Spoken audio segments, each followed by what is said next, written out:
Vous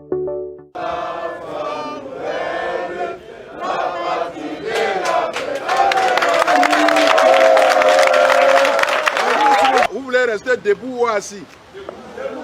D'accord. Donc, écoutez-moi bien. Où sont les malinqués? Levez la main, malinqués. Bon, où sont les baoulés? Vous faites pas là, chantez votre hymne national à part. Vous chantez de la même façon, vous chantez la même hymne nationale. Lui, je suis venu vous parler. Je suis venu vous parler. Vous êtes jeune. Et quelqu'un peut ne pas t'aimer. Mais si tu ne t'aimes pas toi-même, c'est que tu as un problème. N'est-ce pas? Oui. Quelqu'un peut, tu peux penser que quelqu'un d'autre ne t'aime pas. Mais quand toi-même tu ne t'aimes pas, c'est que tu as un problème. Vous êtes jeune, vous avez l'avenir devant vous. Même si nous qui sommes d'un certain âge, on vous dit prenez les couteaux, prenez les machettes, allez-y vous battre, vous devez nous dire non, que vous ne pouvez pas vous tuer parce que vous avez votre avenir devant vous. C'est pas ça? C'est ça. Ce que je ne comprends pas chez vous, c'est que vous n'arrivez pas à vous instruire de l'histoire de notre pays.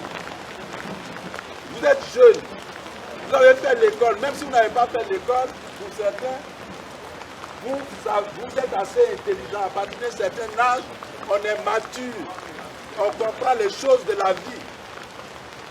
Vous avez regardé notre pays, aujourd'hui vous voyez des personnes, des hommes politiques ensemble, demain ils ne sont plus ensemble, après-demain ils sont ensemble, le surlendemain ils ne sont plus ensemble. Vous là, vous ne réfléchissez pas pour comprendre que pour ça vous ne devez pas mourir. Vous prenez des couteaux, vous n'êtes pas militaire. Vous prenez des machettes. Premièrement pour vous maudire.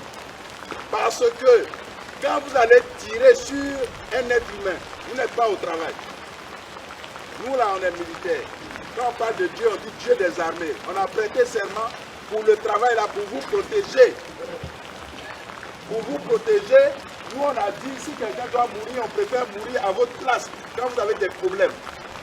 Si vous avez envie d'être militaire, si vous avez envie d'être gendarme, si vous avez envie d'être policier, si vous avez envie de faire un corps, ce que vous appelez corps habillé, mais libre à vous de faire des demandes, de passer des concours. Mais vous n'êtes pas dans ce genre de travaux. Et vous décidez, parce que des gens qui sont des amis, qui sont des frères, qui sont aujourd'hui ensemble, demain ils ne sont pas ensemble, après-demain ils sont ensemble, le surlendemain ils ne sont plus ensemble, ainsi de suite. Pour ça, vous vous prenez des fusils et vous allez vous approcher.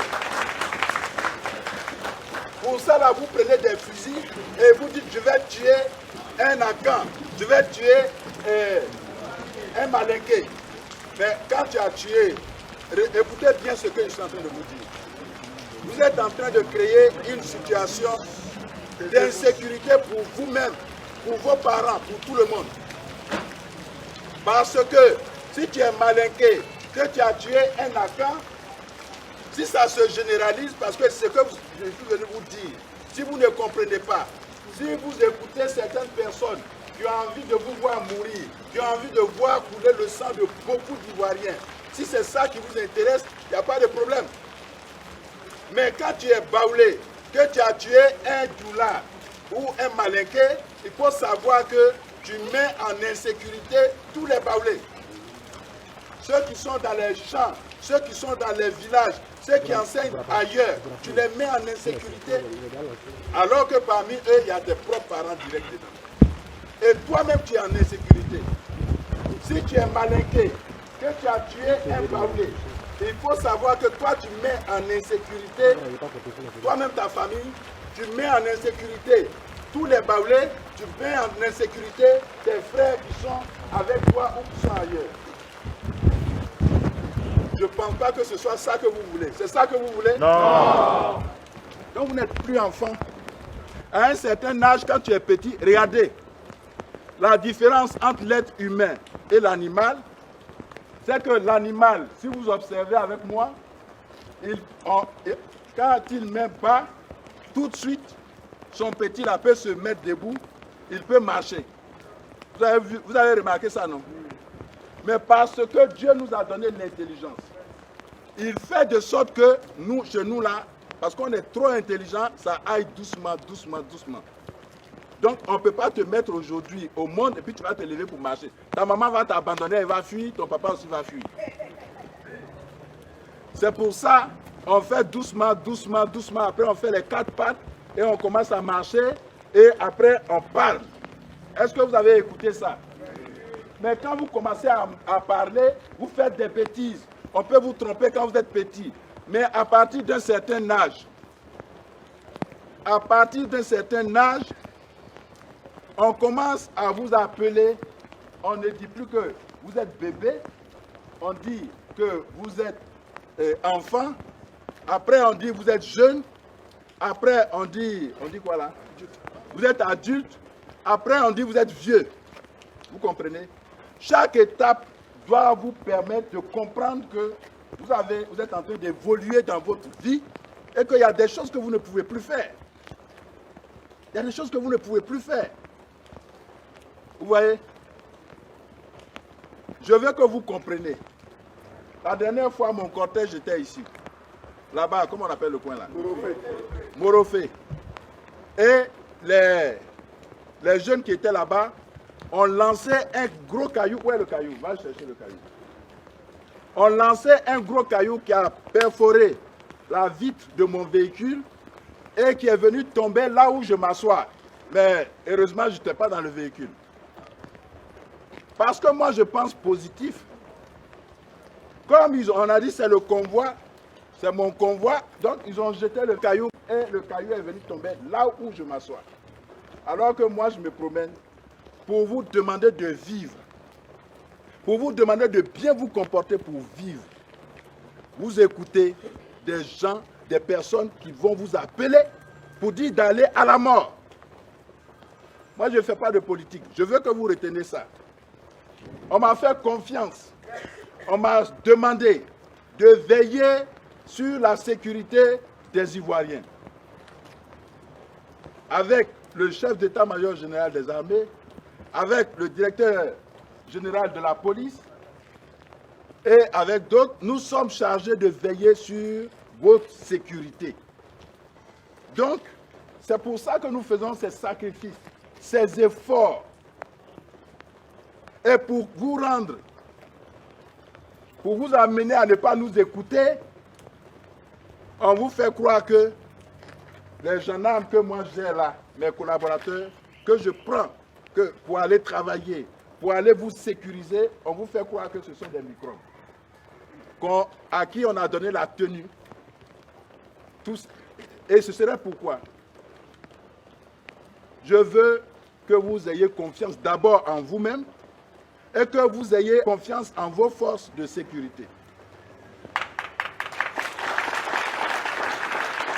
Le problème s'est posé très tôt. Écoutez, quand je suis parti, les premières fois, j'ai dit aux Ivoiriens, aux jeunes que vous êtes, à vos camarades, j'ai dit que je ne veux pas que, malheureusement, certains disent, mais le général avait raison, on n'a pas compris.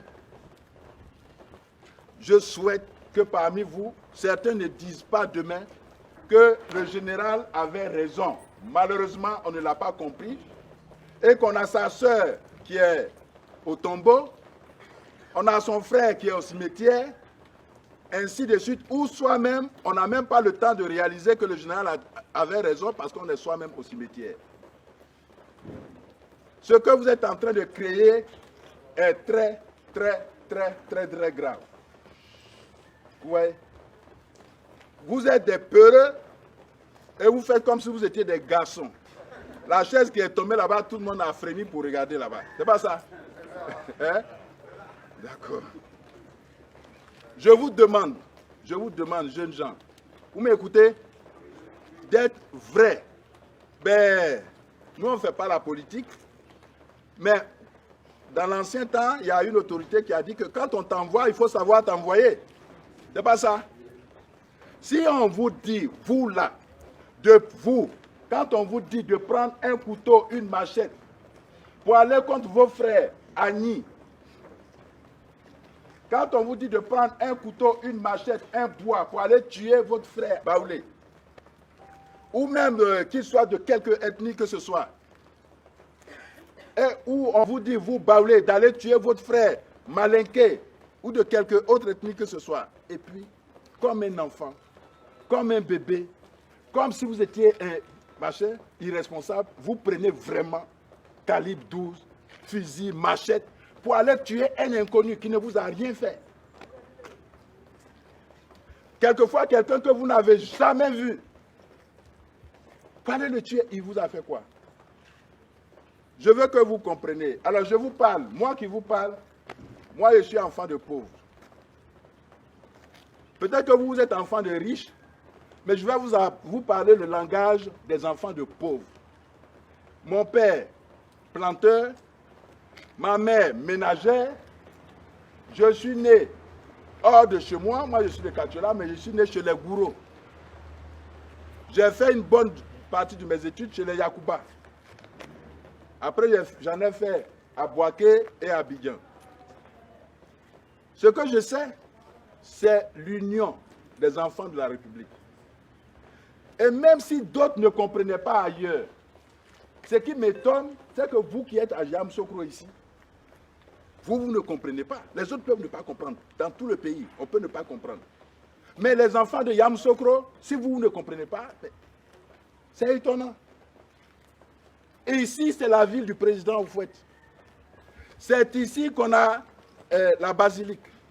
C'est ici que les gens quittent. Ils viennent pour visiter soit le caveau du président Félix Houphouët-Boigny, notre ancien président, parce qu'il a été un grand homme de paix. Il a été un très, très, très grand homme de paix partout dans le monde. Nos amis, des généraux, de grands responsables de l'armée, de la police, ainsi de suite, des militaires, des universitaires, quand ils viennent et que vous vous promenez à Abidjan, ils vous disent « Allons-y à Yamoussoukro parce que je vais aller voir la basilique. Je vais aller voir la fondation. Je vais aller voir la tombe du président Oufouët. » Dans cette ville, vous vous versez le sang. Mais vous vous maudissez, mes enfants. Dans cette ville, vous versez le sang, vous prenez des machettes, parce que quelqu'un reste quelque part pour vous appeler, ou bien on vient vous donner des miettes. On vient vous donner de l'argent pour aller tuer vos frères. Et vous acceptez. Vous acceptez de vous entretuer parce que tout simplement, des gens ont leur ambition politique. Vous êtes dans une ville qui a apporté beaucoup de bénédictions aux gens du monde. Beaucoup d'hommes veulent voir ce que c'est que Yamoussoukro. Vous n'allez pas être ceux-là qui vont gâter la réputation de cette belle ville. Et qu'à travers le monde, on va voir que, voilà, on a tué tant de personnes à Yamoussoukro, on a tué tant de machins, qu'il y a une guerre de clans. Vous voyez? C'est pas possible. Je suis allé à Daokro, j'ai parlé aux jeunes. Je suis allé à Gagnoua, j'ai parlé aux jeunes. Je suis allé à Bonoua, j'ai parlé aux jeunes. Je suis allé à Bongwanou, j'ai parlé aux jeunes. Un peu à Divo. Je suis allé à Dabou, j'ai parlé aux jeunes. Mais tout ça parce que je suis de la même race que beaucoup d'entre vous. Il y en a qui ont déjà tout. Ils ont tout. Ils ne boivent pas n'importe quelle boisson. Quand ils quittent pour bouger, ils sont dans les avions d'un avion à un autre. Leurs enfants aussi sont d'un avion à un autre. Et vous qui êtes enfants de pauvres comme moi, c'est à vous on donne un peu d'argent et vous acceptez et vous prenez des couteaux et des machettes pour aller vous entretuer. Vous ne pouvez pas dire non. Vous ne pouvez pas dire non que nous on a besoin de vivre. On a besoin de travailler. On a besoin d'être un jour comme vous. De toute façon, vos parents vous ont encadré, ils vous ont béni, ils vous ont appris à prier Dieu Tout-Puissant, que vous soyez musulman ou que vous soyez chrétien. Ils vous ont appris à prier et à travailler. Et qu'aujourd'hui, vous êtes des responsables, vous faites la politique. Nous aussi, on veut vivre pour être des responsables, pour faire la politique demain, sans tuer les gens, sans nous entretuer. Et si vous voulez vivre, si vous voulez être des gens, si vous voulez être grand transporteur, si vous voulez être grand paysan, grand planteur, vous voulez être quelqu'un de respecté demain, la première des choses qu'il vous faut, c'est d'être en vie d'abord.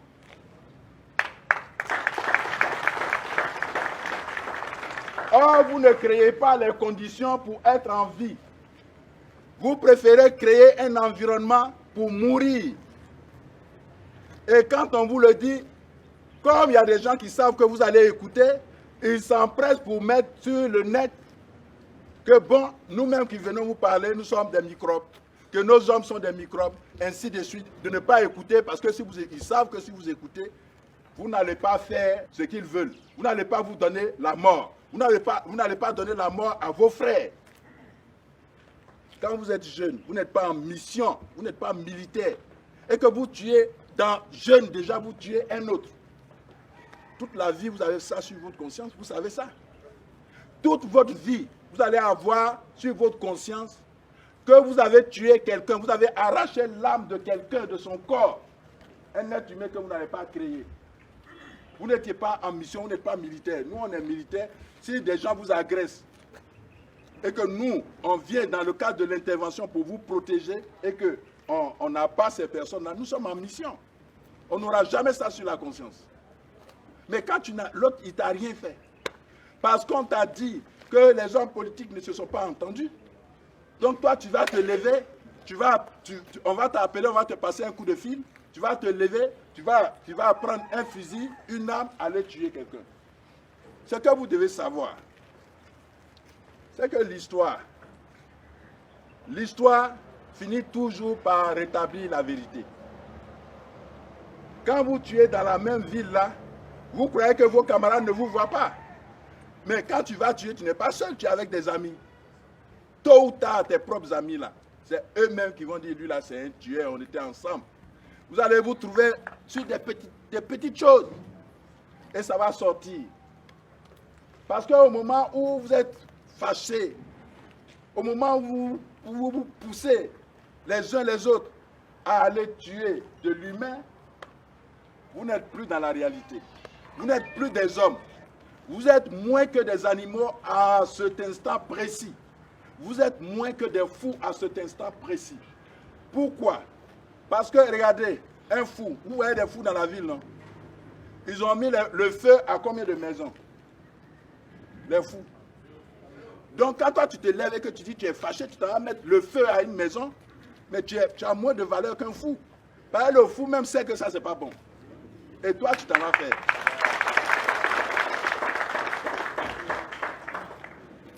Vous êtes moins que des animaux quand vous faites ça. Pourquoi? Parce que l'animal tue son camarade animal quand il a faim. Vous n'allez pas voir des animaux aller tuer pour jeter, tuer pour jeter, tuer pour jeter. L'animal tue quand il a faim.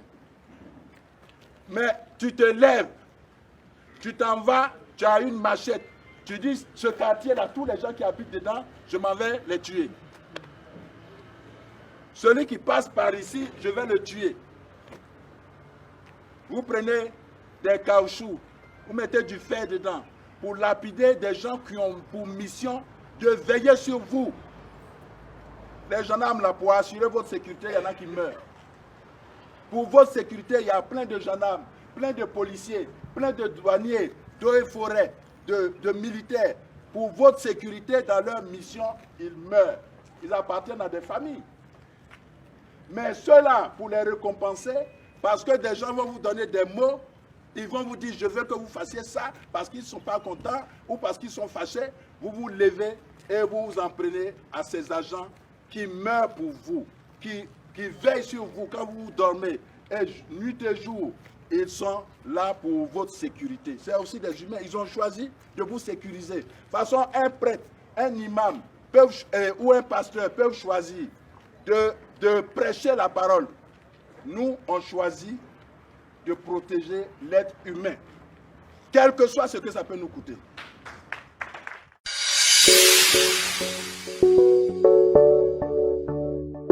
Disons tous merci au général parce qu'il nous a entretenus véritablement. Je pense qu'il n'y a pas plus sourd que celui qui refuse d'entendre. Il nous exhorte à la paix, donc nous tous allons dans ce sens-là. Évitons d'être manipulés. Avant que le général même n'arrive, nous au niveau de Djoulabougou, nous avons pris les leaders qui sont ici, l'initiative même de rencontrer, parce que tous les leaders baoulés, on se connaît ici à Yamoussoukro. Et moi je voulais prendre l'engagement ici devant le général pour dire, nous dès qu'on quitte ici, on va démanteler tous nos barrages dans nos différents quartiers. Et je voudrais aussi souhaiter aussi, parce que c'est ce que tout à l'heure on devait se rencontrer à la sous-préfecture, parce qu'on a dit, si les aînés ne veulent pas prendre l'initiative de créer les rencontres, nous-mêmes en tant que jeunes, créons le cadre. C'est ce que moi j'ai fait depuis le début et on continue de s'appeler. Donc vraiment, on souhaiterait aussi qu'au sortir d'ici, que nos frères lèvent aussi les barrages de leur côté pour qu'on puisse vivre comme on le faisait avant dans la symbiose ici à Yamoussoukro.